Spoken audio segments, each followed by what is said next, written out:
الحمدللہ والصلاة والسلام علی رسول اللہ واشہد ان لا الہ الا اللہ واشہد ان محمدا عبدہ ورسولہ اما بعد۔ رمضان کے بعد شوال کے 6 روزوں کی کیا فضیلت ہے؟ ابو ایوب انصاری رضی اللہ عنہ سے روایت ہے، کہتے ہیں کہ اللہ کے نبی علیہ السلام نے ارشاد فرمایا، من صام رمضان ثم اتبعہ 6 من شوال کان کصیام الدہر، یعنی جس نے رمضان کے روزے رکھے پھر اس کے بعد شوال کے 6 روزے رکھ لیے تو گویا اس نے پورے سال کے روزے رکھے۔ یعنی جس نے رمضان کے روزوں کے بعد شوال میں 6 روزے رکھ لیے شوال کے مہینے میں، تو اس کو پورے 1 سال کے روزے رکھنے کے برابر انشاءاللہ ثواب ملے گا۔ یہ صحیح مسلم کی حدیث ہے، ابو داؤد، اسی طرح سے ابو داؤد، ترمذی، ابن ماجہ وغیرہ میں بھی حدیث موجود ہے۔ اس حدیث سے پتہ چلا کہ رمضان کے بعد شوال کے 6 روزوں کا ہمیں اہتمام کرنا چاہیے، جن کی بڑی فضیلت ہے، اور اگر بندہ ان روزوں کا اہتمام کر لے جاتا ہے تو انشاءاللہ اسے پورے 1 سال کے روزے رکھنے کے ثواب ملیں گے۔ وہ کیسے؟ خود اللہ کے نبی علیہ السلام نے دوسری احادیث میں اس کی وضاحت فرما دی ہے کہ الحسنۃ بعشر امثالھا، جیسا کہ سنن ابن ماجہ کی حدیث ہے، صحیح حدیث ہے کہ ایک نیکی کا بدلہ 10 کے برابر بڑھا کر کے 10 گنا بڑھا کر کے دیا جاتا ہے۔ اور مسند احمد وغیرہ اسی طرح سے ابن خزیمہ وغیرہ کی حدیث میں اس کی بالکل وضاحت بھی ہے کہ فشہر بعشرۃ اشہر، کہ 1 مہینے کا بندے نے روزہ رکھا تو وہ گویا 10 مہینے کے برابر ہو گیا۔ اور سال میں کتنے مہینے ہوتے ہیں؟ 12 مہینے ہوتے ہیں، تو شہر بعشرۃ اشہر، 1 مہینے کا روزہ 10 مہینے کے برابر ہوا، وستۃ ایام بشہرین، اور 6 دن کے روزے 2 مہینے کے برابر ہو گئے۔ تو اس طرح سے پورے 12 مہینے گویا اس شخص نے روزے رکھے جس نے رمضان کے بعد 6 دن کے روزے اور رکھ لیے شوال کے مہینے میں۔ لہذا بندے کو چاہیے کہ کوشش کرے اور شوال کے مہینے کے یہ 6 روزے بھی رکھ لے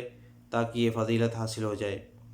اور اس فضیلت کے حاصل کرنے کے لیے آپ دیکھیں کہ اس میں کوئی قید بھی نہیں لگائی گئی ہے کہ عید کے فوراً بعد شروع کیا جائے یا اس کو لگاتار رکھا جائے، کوئی ایسی بات نہیں ہے۔ شوال کے پورے مہینے میں سے 6 دن کے اسے روزے رکھنے ہیں، پہلے رکھے، بیچ میں رکھے، آخر میں رکھے، اس کی مرضی ہے۔ لگاتار رکھے گا یا چھوڑ کے رکھے گا، اس کی مرضی ہے۔ کسی بھی طریقے سے شوال کے مہینے میں اگر اس نے انشاءاللہ 6 روزے رکھ لیے تو پھر اسے انشاءاللہ یہ ثواب مل جائے گا۔ لہذا کوشش کرنی چاہیے۔ جہاں بندے نے پورے 1 مہینے کے روزے آسانی سے رکھ لیے ہیں تو 6 دن کے اور روزے وہ آسانی سے انشاءاللہ رکھ سکتا ہے، بس اسے تھوڑی سی ہمت جٹانے کی ضرورت ہے، جو بہت سارے لوگ نہیں کر پاتے ہیں۔ لیکن اگر ثواب دیکھیں گے کتنا بڑا ثواب ہے، اور یہ ایک مستحب عمل ہے۔ ظاہر ہے کہ وہ واجب تو نہیں ہے، ضروری تو نہیں ہے کہ ضرور رکھا جائے، ایسی کوئی بات نہیں ہے، مگر یہ کہ اس کا ایک بڑا ثواب ہے، ایک بڑی فضیلت ہے جسے بندے کو حاصل کرنے کی کوشش کرنی چاہیے۔ اب آیا اس مسئلے میں ایک بہت اہم پوائنٹ ہے کہ کیا جس شخص کے اوپر قضا کے روزے ہوں، رمضان کے کچھ روزے چھوٹ گئے ہیں، اور یا کوئی عورت ہے اس کے رمضان کے کچھ روزے چھوٹے ہوئے ہیں، تو کیا بغیر قضا کے روزے پورے کیے ہوئے، اپنے چھوٹے روزے پورے کیے ہوئے ان روزوں کو رکھا جا سکتا ہے کہ نہیں رکھا جا سکتا ہے؟ یہ ایک اہم مسئلہ ہے جسے سمجھنا چاہیے، اور یہ لوگوں کے ساتھ عام طور سے پیش آتا ہے۔ خاص طور سے اس کے بارے میں سوالات بہت آتے ہیں۔ دیکھیں، یہ مسئلہ ایسا ہے کہ جس میں علماء کے درمیان اختلاف ہے، اور قوی اختلاف ہے، اور کسی ایک رائے پر اصرار بہت زیادہ نہیں کیا جا سکتا ہے کہ ہماری ہی بات صحیح ہے۔ پہلی بات دیکھیں کہ جس پہلا قول جو ہے وہ یہ کہ بغیر چھوٹے ہوئے روزوں کی قضا کیے ہوئے یہ روزے رکھے نہیں جا سکتے ہیں۔ بالکل منع کرتے ہیں، بہت سارے علماء اس کی طرف گئے ہیں کہ پہلے آدمی رمضان کے اپنے چھوٹے ہوئے روزوں کی قضا کرے، اس کے بعد ہی شوال کے روزے رکھ سکتا ہے۔ بالکل ناجائز قرار دیتے ہیں وہ لوگ، بہت سارے علماء اس طرف گئے ہوئے ہیں اور کہتے ہیں کہ جائز نہیں ہے ایسا کرنا، بلکہ پہلے اپنے رمضان کے چھوٹے ہوئے روزوں کی بندہ قضا کرے، اس کے بعد میں شوال کی روزے رکھے۔ ان کا مین استدلال کیا ہے؟ ثم اتبعہ ستا من شوال، پھر اس نے رمضان کے پیچھے لگایا شوال کے 6 روزوں کو، تو اسی سے اس استدلال کرتے ہیں کہ دیکھیں ثم ترتیب کے لیے آتا ہے، اور اتباع کا لفظ کو اور مزید تاکید کر دیتا ہے، جس کے ذریعے سے یہ بات سمجھ میں آتی ہے کہ اس کو رمضان کے روزے رکھنے کے بعد ہی ایسا کرنا چاہیے۔ یہ ایک استدلال ہے، ایک فہم ہے یہ، جس کی طرف بہت سارے علماء گئے ہوئے ہیں۔ مگر اور اسی طرح سے دوسری ان کی دلیل یہ ہے کہ فرض بہرحال نفل پر مقدم ہے، تو پہلے فرض کا اہتمام کرنا چاہیے۔ دوسرا جو قول ہے وہ یہ کہ بغیر بہتر تو وہی ہے کہ پہلے آدمی فرض کا اہتمام کرے اور فرض روزوں کی قضا کرنے کے بعد ہی شوال کے روزے رکھے، یہ بہتر ہے۔ سب کا اس بات پر اتفاق ہے کہ ایسا کرنا ہی اسلم اور زیادہ صحیح طریقہ ہے۔ لیکن کیا رکھا جا سکتا ہے کہ نہیں رکھا جا سکتا؟ مسئلہ مین یہ ہے۔ تو دوسرا قول یہی ہے کہ رکھا جا سکتا ہے، بغیر قضا کے روزے پورے کیے ہوئے، چھوٹے ہوئے روزوں کی قضا کیے بغیر بھی شوال کے روزے انشاءاللہ رکھے جا سکتے ہیں، جائز ہے۔ جائز ہے کس طور سے جائز ہے؟ جائز ہونے کی پہلی بات یہ کہ پہلی بات یہ ہے کہ اللہ تعالیٰ نے قرآن مجید میں ارشاد فرمایا کہ فمن کان منکم مریضا او علی سفر فعدۃ من ایام اخر، جو شخص تم میں سے مریض ہو یا سفر پہ ہو، یعنی روزہ نہ رکھ سکے آزار کی وجہ سے، تو اسے چاہیے کہ دوسرے دنوں میں وہ روزے کی قضا کرے۔ دوسرے دن کون سے دن ہے؟ یہ اللہ کی جانب سے اجازت ہے کہ وہ کسی بھی دن میں وہ قضا کر سکتا ہے، کوئی خاص اس کو مقید نہیں کیا گیا کہ رمضان کے فوراً بعد اس کی قضا کرے، بلکہ عائشہ رضی اللہ تعالیٰ عنہ کی صحیح بخاری اور مسلم کی جو حدیث ہے کان یکون علی الصوم من رمضان فما استطیع ان اقضی الا فی شعبان، کہ میرے اوپر رمضان کے چھوٹے ہوئے روزوں کی قضا ہوتی تھی اور میں ان روزوں کی قضا نہیں کر پاتی تھی یہاں تک کہ شعبان آ جاتا تھا۔ سوچیں شعبان یعنی تقریباً 1 سال گزرنے والا ہو جاتا تھا، آخری مہینے میں جا کر کے عائشہ رضی اللہ تعالیٰ عنہ رمضان کے چھوٹے ہوئے روزوں کی قضا کیا کرتے تھے۔ یعنی شعبان کون سا مہینہ ہے؟ رمضان سے پہلے والا جسٹ مہینہ ہے۔ تو وہ اس طرح سے قضا کرتے تھے کہ کئی مہینے گزر گئے اور پورے سال گزرنے والے ہیں، اگلا رمضان آنے سے پہلے وہ جا کر کے پچھلے رمضان کی وہ قضا کیا کرتے تھے۔ اس سے پتہ کیا چلا؟ اس سے پتہ یہ چلا کہ رمضان کے مہینوں کی جو قضا ہے اس کا وقت موسع ہے، عام ہے، اور اس میں وسعت دی گئی ہے، آدمی کو مقید نہیں کیا گیا ہے کہ فوراً اس کی قضا کیا جائے، بلکہ اگلا رمضان آنے سے پہلے وہ کسی بھی وقت اس کی قضا کر سکتا ہے۔ یہ کیا ہو گئی؟ یہ عام بات ہو گئی، اور اس میں اللہ کی جانب سے وسعت دی گئی ہے۔ جب اللہ کی جانب سے اس میں وسعت دی گئی ہے تو بغیر کسی خاص دلیل کے اس وسعت کو مقید کرنا، اس وسعت کو ختم کر کے اس کو تنگ کرنا اور کہنا کہ اس سے پہلے ہی اور شوال کے روزوں سے پہلے ہی اس کو رکھنا چاہیے، کسی خاص دلیل کا یہ محتاج ہے۔ اور ظاہر ہے کہ شارع علیہ السلام نے جب اس چیز کو بیان فرمایا، نبی علیہ السلام نے جس چیز کو بیان فرمایا کہ شوال کے روزوں کی جب آپ نے فضیلت بیان فرمائی، تو ظاہر ہے کہ اللہ کے نبی علیہ السلام کو یہ بات معلوم تھی، اور یہ بات بالکل امر واقع تھی کہ بہت سارے ایسے لوگ ہوں گے جن کے رمضان کے روزوں کی قضا جن کے ذمے ہوگی، اور رمضان کے کچھ روزے چھوٹے ہوں گے۔ اس کے باوجود آپ نے کہیں پر بھی اس بات کی صراحت نہیں کی کہ پہلے رمضان کے روزوں کی وہ لوگ قضا کریں، اس کے بعد میں شوال کے روزے رکھیں۔ جب اس بات کی کہیں صراحت نہیں کی گئی ہے تو اس بات پر اصرار نہیں کیا جا سکتا ہے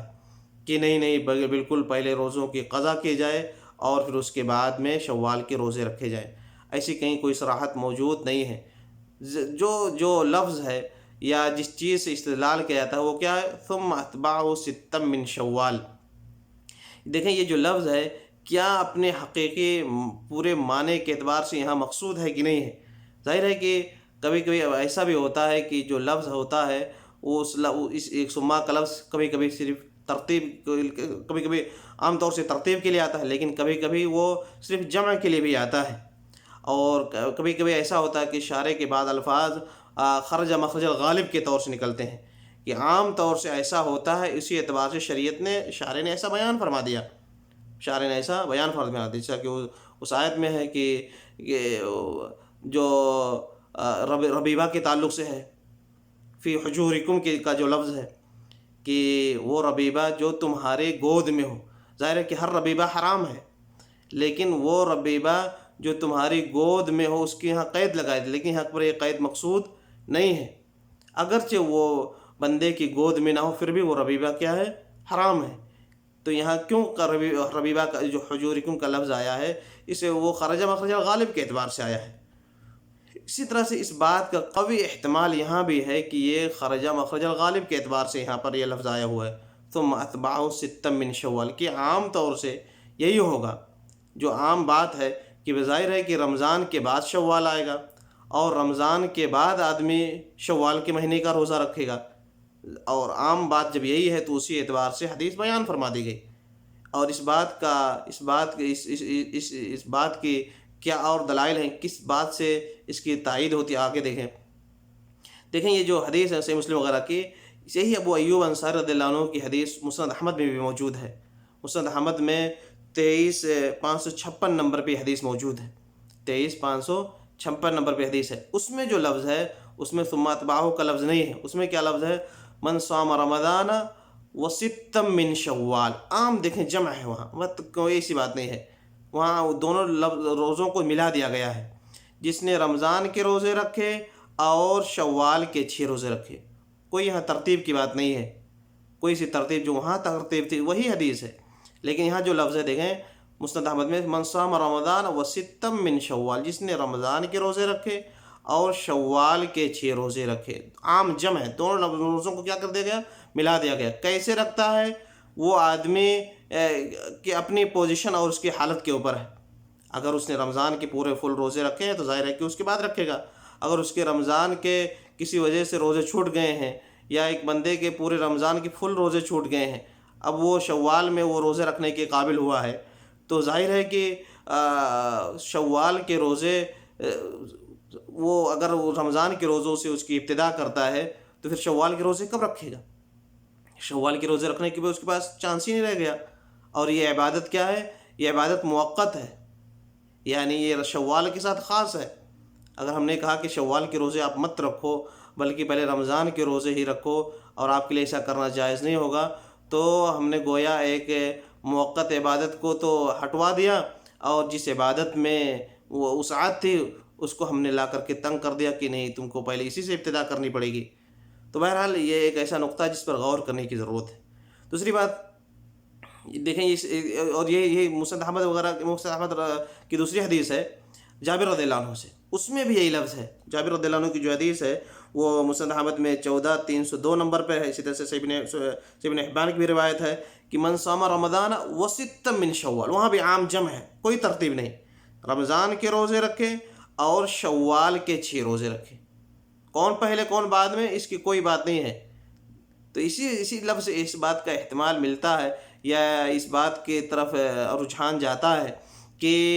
وہ جو لفظ ہے ثم اتبعہ من ستا من شوال وہ خرج مخرج الغالب کے اعتبار سے، خرج مخرج الغالب کے اعتبار سے۔ اسی طرح سے مسند احمد وغیرہ کے، اور اسی طرح سے مسند احمد کی حدیث ہے جو صحیح حدیث ہے، شیخ البانی اور شیخ شعیب الارناؤط وغیرہ نے اس کو صحیح کہا ہے، 22,465 نمبر کی حدیث ہے کہ جو حدیث میں فشہر بعشرۃ اشہر، وہ جو لفظ آپ اس میں جب غور کریں گے، فشہر بعشرۃ اشہر،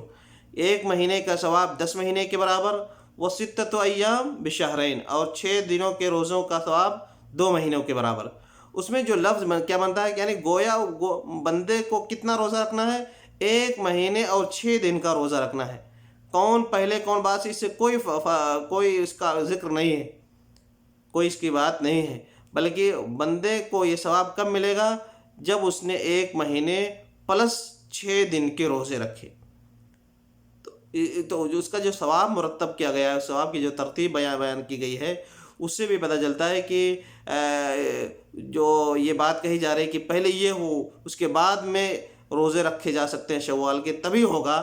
اس طرح کی قید لگانا یہ بھی یہاں پر کمزور یہ بات دکھائی دیتی ہے، کیونکہ یہاں جو ثواب ذکر کیا جا رہا ہے وہ اس طرح سے ذکر کیا جا رہا ہے کہ بندے نے کسی بھی طریقے سے 1 مہینے کے روزے رکھے پلس 6 روزے رکھے،